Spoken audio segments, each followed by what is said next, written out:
दोस्तों हमारे बीच अंकित कुमार मीना हैं। इनकी ऑल इंडिया रैंक 34 है इंजीनियरिंग सर्विसेज 2022 के एग्जाम में।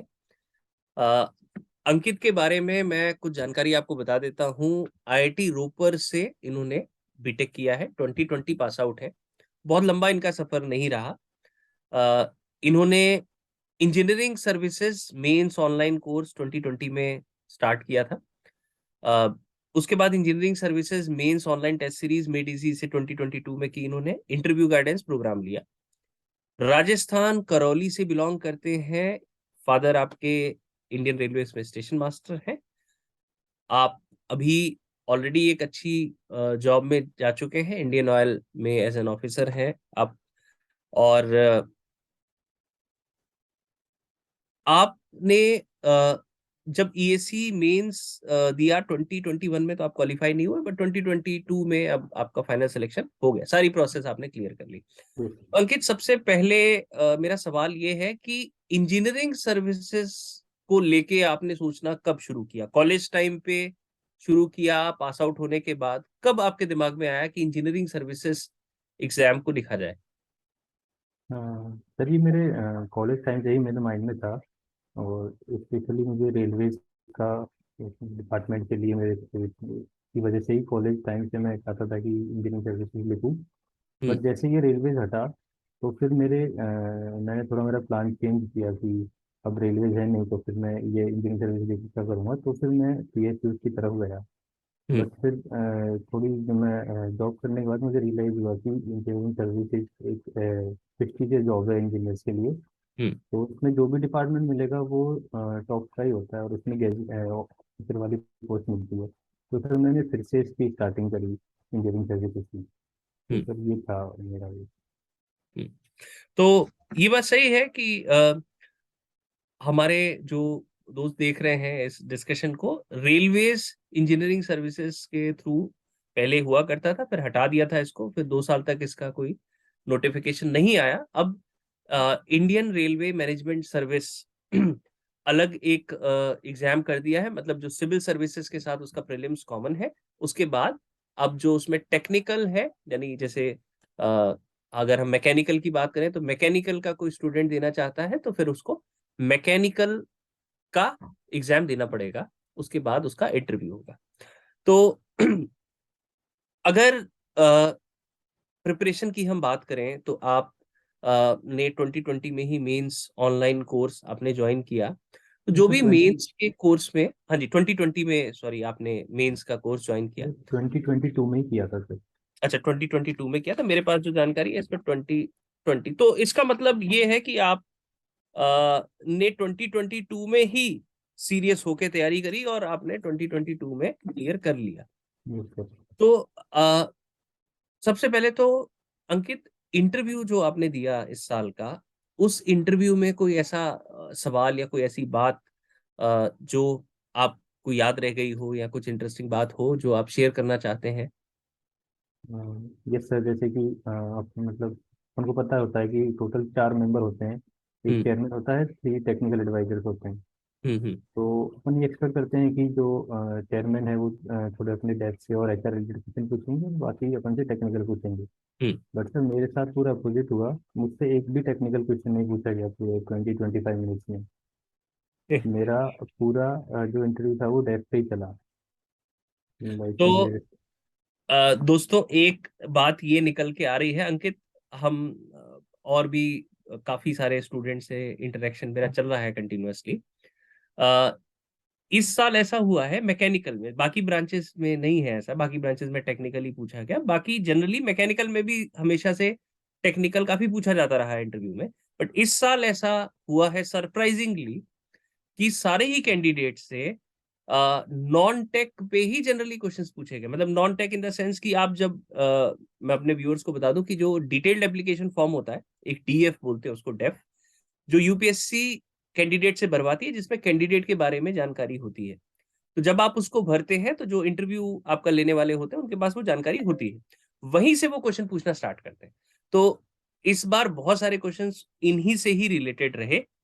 अच्छा, आपने इंटरव्यू गाइडेंस प्रोग्राम 2022 का किया, उसमें आपका एक्सपीरियंस हुआ होगा मॉक इंटरव्यू अगर आपने दिए हो, या जो इंटरव्यू क्वेश्चंस आपको मिलते हैं उसको आपने पढ़ा हो, कोई एक ऐसी चीज जो आपको हेल्प हुई या रिपीटेड लगा कि ये तो ऐसी बात पहले आपके सामने आ चुकी थी, जिससे कि आप जो मेन इंटरव्यू था उससे लिंक कर पाए आप? ये सर टेक्निकल तो मैं सर लिंक कर नहीं पाया क्योंकि टेक्निकल तो मुझे पूछा नहीं गया, बट मैं पहले करंटली मतलब पहले जिसमें जॉब करता था तो मॉक इंटरव्यूज में उससे रिलेटेड तो पूछे गए थे। और हम्म। जो रियल में जो इंटरव्यू था वो उसमें दो तीन क्वेश्चन मैच किए थे, लाइक उसी के अराउंड थे। मतलब मैं मॉक इंटरव्यूज में उनका सही आंसर नहीं कर पाया था, बट मैंने फिर वो प्रिपेयर कर लिए थे। तो मैं हम्म। फिर यहाँ रियल में मैं उनको अच्छे से आंसर कर पाया था। और सर एक ये था कि जो मॉक इंटरव्यूज में मुझे एडवाइस दी गई थी कि न्यूज़पेपर मतलब करंट अफेयर्स थोड़ा देख लो, और इंडिया के क्या रिलेशन है और कंट्रीज से वो थोड़ा देख लो। तो उसके डायरेक्ट क्वेश्चन आ गया था कि इंडिया के चाइना और पाकिस्तान के क्या रिलेशन, कैसे रिलेशन है। हम्म। तो ये एक इम्पॉर्टेंट बात ये है कि दोस्तों जब हम प्रिपेयर करके ऑलरेडी जाते हैं, तो वैसे तो मेन इंटरव्यू का कोर्स ऑफ डायरेक्शन कुछ भी हो सकता है, वो उस दिन पे भी निर्भर करता है, लेकिन क्योंकि हमारे डेफ की जो जानकारी है वो जानकारी तो नहीं बदलती है, तो इसलिए मॉक इंटरव्यूज में जो भी क्वेश्चंस या जो भी चीजें डिस्कस होती हैं, बहुत सारे स्टूडेंट्स का ये एक्सपीरियंस रहता है कि उसमें से कुछ एक चीजें जरूर आपके मेन इंटरव्यू में पूछ ली जाती हैं। दूसरा, आपका एक जो एक्सपीरियंस होता है, ओवरऑल एक्सपीरियंस, जब आप किसी इंटरव्यू को देने जाते हो, तो वो एक एक्सपीरियंस जो होता है आपका ओवरऑल, वो एक्सपीरियंस एक दो बार लेने के बाद मेन इंटरव्यू में आप उतना ज्यादा घबराते नहीं, थोड़ा ट्रस्ट आ जाता है आपको कि ठीक है, एक आध क्वेश्चन का आंसर नहीं हुआ तो फिर भी हम बातें आगे कर सकते हैं। अ, अंकित, आपका रिजल्ट जब से आया है उसके बाद अभी आप आईओसीएल में हैं, आपके आसपास वाले लोग हैं, दोस्त लोग हैं, और बाकी जो घर पे भी आपने जानकारी दी होगी है, तो क्या रिस्पॉन्स रहा? कुछ बड़ा चेंज देखने को मिला अपने आसपास के लोगों के, दोस्तों के बिहेवियर में? हाँ सर, वो चेंज देखने को मिलता है। मैंने इतना एक्सपेक्ट नहीं किया था कि इतना चेंज मिलेगा। मुझे तो रिजल्ट आया तो मैंने नॉर्मली घर पे बताया, हाँ। फिर फ्रेंड्स को बताया, फिर घर मतलब पेरेंट्स ने और रिलेटिव्स को बताया। तो फिर काफ़ी मैसेजेस और कॉल्स आने लगे। तो सर फिर उसके बाद रियलाइज हुआ कि हाँ कुछ मतलब थोड़ा अच्छा अचीव कर लिया लाइफ में। अच्छा अंकित, आपसे बात करके मेरे को मैं पूछ भी रहा था आपसे भी डिस्कशन स्टार्ट होने से पहले कि भाई क्या हुआ, आप परेशान हो कि या थोड़ा दुखी हो क्या? तो अंकित काफी नॉर्मल थे कि नहीं सर, ऐसा कुछ भी नहीं है। तो इनको शायद नहीं लग रहा कि ऐसा कुछ बड़ा अचीवमेंट है, लेकिन हाँ, लोगों के लिए क्योंकि कोई भी ऑल इंडिया लेवल का एग्जाम है, जिस यूपीएससी के एग्जाम वैसे भी बड़ा पेशेंस और परसिस्टेंस मांगता है आदमी की। तो किसी भी, अगर यूपीएससी के एग्जाम को किसी इंसान ने क्लियर किया है, तो एक बात उसके बारे में कही जा सकती है कि पेशेंस उस आदमी के अंदर काफी है और हार्ड वर्क करने वाला वो इंसान है। तो इसी वजह से लोग इज्जत भी करते हैं जब उनको पता चलता है कि आपने यूपीएससी का कोई एग्जाम क्लियर किया है। तो अंकित, कोई एडवाइस आप देना चाहें जो फ्यूचर एस्पिरेंट्स हैं उनको, कोई आपने गलती की हो या कोई ऐसी चीज जो आपको लगा हो कि आपने बड़ी अच्छी फॉलो की जिससे आपको बहुत हेल्प किया हो?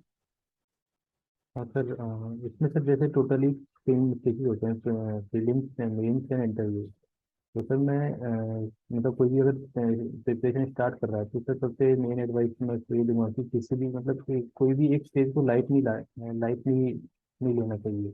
हम्म। मेरे से ये मिस्टेक हुई कि सर मैं प्रीलिम्स में दो तीन सब्जेक्ट्स थे मेरे मैकेनिकल के, वो मैं प्रिपेयर करके नहीं गया था। हम्म। मतलब मैंने थोड़ा लाइटली लिया था उसको प्रीलिम्स को, तो मेरा स्कोर प्रीलिम्स में थोड़ा कम था। हम्म। तो इस वजह से रैंक थोड़ा सही नहीं आ पाई। और एडवाइस सर ये दूंगा कि जो मेंस है, मेंस काफ़ी मेजर रोल प्ले करता है। और हम्म। मेंस का ऐसे नहीं है कि आप नॉर्मली प्रीलिम्स की प्रिपरेशन होगी तो उससे निकाल दोगे। उसमें आपको, क्योंकि जो क्वेश्चंस आते हैं सर वो काफ़ी लेंदी होते हैं हम्म। और थोड़ा स्टडी भी अलग होती है। हम्म। तो सर अगर और अगर आप किसी अगर आप कोचिंग का किसी का मेंस कोर्स ले सकते हो तो सर वो बहुत अच्छा ही होगा, क्योंकि वो एक प्रॉपर गाइडेंस मिल जाता है आपको कि क्वेश्चन किस तरह से सॉल्व करने हैं, उनको किस तरह लिखना है। हम्म। और एक प्रैक्टिस हो जाती है कि एक लिमिटेड टाइम में आप इतना अटेम्प्ट कैसे करना है। बिल्कुल। ये इम्पोर्टेंट बात है कि एक तो सारे स्टेजेस ऑफ एग्जाम, जब हम किसी कॉम्पिटिटिव एग्जाम की प्रिपरेशन कर रहे हैं तो सारे स्टेजेस ऑफ एग्जाम को हमें सीरियसली लेना है। दूसरा, जैसे प्रीलिम्स है तो ओवरऑल जब मार्क्स आते हैं तो रैंक में काफी इफेक्ट पड़ता है आपके मार्क्स का। तो इसलिए सारे स्टेजेस में अगर आप अच्छा स्कोर कर रहे हैं तो ओवरऑल रैंक भी काफी अच्छी आती है। इसके अलावा मेंस की जैसे आपने बात की, तो बहुत इंपॉर्टेंट है कि जब आप मेंस की, जिसमें आपको आंसर लिखना है, पूरा तैयारी कर रहे होते हैं और आपको पहले कोई एक्सपीरियंस नहीं होता, तो एक प्रॉपर गाइडेंस कि आपको आंसर कैसे लिखना है, क्वेश्चंस किस तरीके के आते हैं। तो जब आप एक अच्छे सेट ऑफ क्वेश्चन सॉल्व कर लेते हैं एक बार, तो आपका बेसिक स्ट्रक्चर तैयार हो जाता है। फिर उसके बाद आप उसके ऊपर मेहनत कर सकते हैं। और मेंस के क्वेश्चंस में आप देखोगे कि जैसे गेट या ईएसी प्रीलिम्स की जब आप तैयारी करते हो, तो मेंस के क्वेश्चन जब आप पढ़ते हैं तो हर क्वेश्चन में कुछ ना कुछ लैंग्वेज में ऐसा होगा या कोई बात ऐसी होगी जो आपने पहले नहीं सुन रखी, तो वो क्वेश्चन शायद आपसे सॉल्व नहीं होगा, भले ही वो टॉपिक आपने पढ़ रखा हो। ये सर। वो अच्छी खासी प्रैक्टिस होना जरूर काफी हेल्प करता है। तो अंकित, बहुत अच्छा लगा आपसे बात करके। और आपका बहुत ऐसा कोई लंबा सफर नहीं रहा, आपने सीरियसली 2022 में प्रिपरेशन किया और क्लियर भी कर लिया। कम कैंडिडेट्स ऐसे देखने को मिलते हैं जो एक बार सीरियस एफर्ट करें और उसको क्लियर कर लें। बट ऑलरेडी आपका बैकग्राउंड अच्छा है, आप अच्छे स्टूडेंट रहे हो, आईटी रोपर से आपने अपनी इंजीनियरिंग कंप्लीट की है। अ, बाकी आप अगर एंड में किसी को धन्यवाद देना चाहें, कोई आपके परिवार वाला हो, आपके किसी को स्पेसिफिक कोई मेंशन देना चाहें या कोई एडवाइस देना चाहें। तो सर मैं मेरे पेरेंट्स हैं, उन्होंने मुझे काफ़ी सपोर्ट किया। लेकिन मेरा प्रीलिम्स क्लियर हुआ था तो फिर मैं ऑलरेडी पहले जॉब में था। तो फिर हम्म। मुझे ये था कि मैं जॉब को छोड़ के मेंस के लिए अच्छे से प्रिपेयर करूँ 2.5 और 3 मंथ। हम्म। मुझे मुझे लग रहा था कि मैं कर सकता हूँ। तो फिर मैंने पेरेंट्स को बोला तो फिर उन्होंने बोला कि कोई बात नहीं, जॉब अगर नहीं हो रहा तो जॉब छोड़ दो और फिर प्रिपरेशन कर लो। तो फिर उन्होंने मुझे मतलब जो मैंने डिसीजन लिया कि मैं जॉब छोड़ देता हूँ, हम्म। तो फिर उन्होंने मुझे उसमें सपोर्ट किया। और फिर और भी जगह उन्होंने काफ़ी सपोर्ट किया। तो मेरे जो पेरेंट्स हैं और फैमिली है वो हमेशा मेरे पास है। बिल्कुल, ये बात बहुत इंपॉर्टेंट है कि अगर फैमिली का सपोर्ट हो तो हम बहुत सारे ऐसे डिसीजंस ले पाते हैं जो लॉन्ग टर्म में हमारे करियर को शेप करते हैं। अगर सपोर्ट है और फैमिली को आप पे कॉन्फिडेंस है, खास करके जॉब वाली जो बात है वो बहुत इंपॉर्टेंट है, क्योंकि जॉब में बहुत सारा टाइम नहीं मिल पाता तैयारी का। तो अगर आपको डेडिकेटेडली प्रिपरेशन करनी है तो फिर आपने जॉब छोड़ के एक अटेम्प्ट दिया और वो सक्सेसफुल भी रहा। तो कॉन्ग्रेचुलेशंस अंकित, और धन्यवाद हमसे बात करने के लिए। Thank you.